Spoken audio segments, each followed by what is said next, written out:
Hey guys, welcome to my video.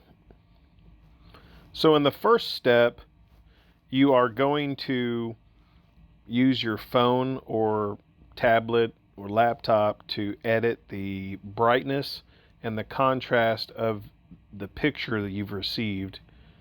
In my case, my wife took a picture of a cherished family recipe and sent it to me.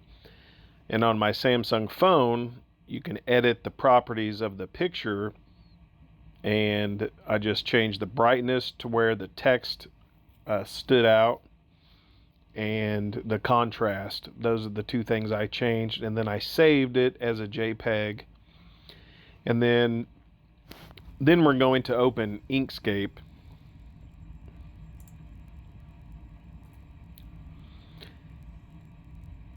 And we're going to go to File and then Open and browse to wherever you have that JPEG picture saved.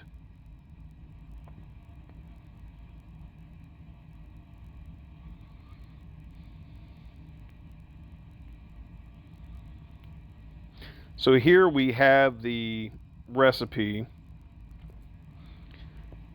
In my case, it's a chocolate pie. So I'm going to use the cursor and highlight that picture. Then I'm going to go to Path and say Trace Bitmap.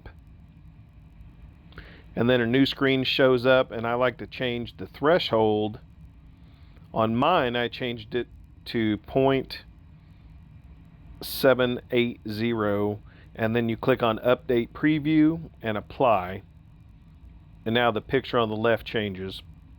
And see how it's darker and more defined? Then I'm going to highlight it again. I'm going to click on Text. There's an option, Convert to Text.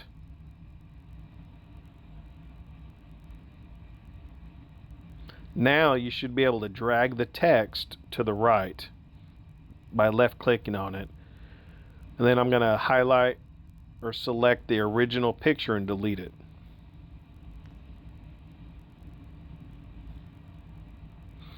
So now we're left with the chocolate pie recipe on the right. But you see we have those gray lines. So on the bottom left with your mouse, you've got that erase or eraser function.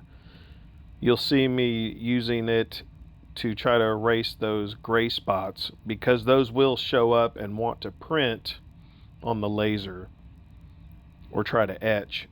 So we're trying to erase anything you don't want. This might be a picture. That's if you only want text.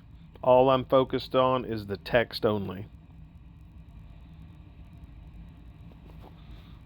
And I use a mouse for this. I think trying to do this on a phone might be a little difficult. And there are different apps out there to do this with, but Inkscape is free, and I've been using it.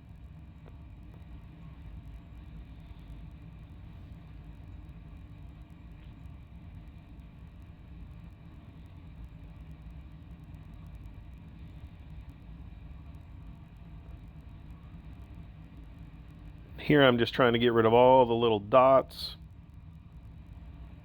And here I move to the top of the recipe, trying to erase the very top marks or lines. So once you like it, you're going to go to the top left of the menu and go to File, Save As.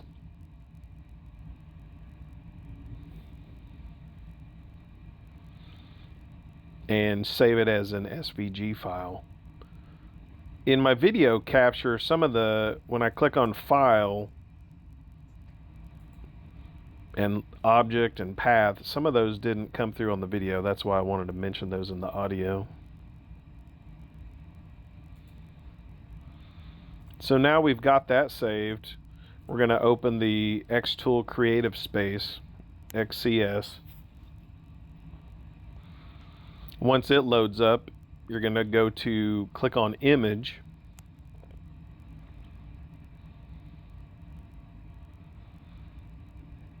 and then you're going to browse to that SVG file we just saved in Inkscape. And I like to name mine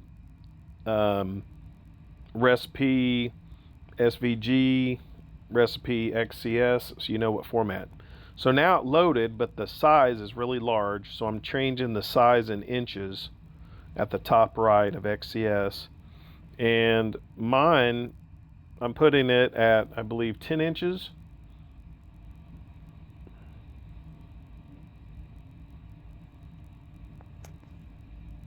By 12 inches. So in the size, for the width or W, I'm putting 10, and for the H or height, I'm putting 12. And this will depend on the size of your cutting board or whatever you want to engrave this on. This is just what worked for my cutting board size. And you can see that the text, well, you see on the user-defined material, the thickness of my board was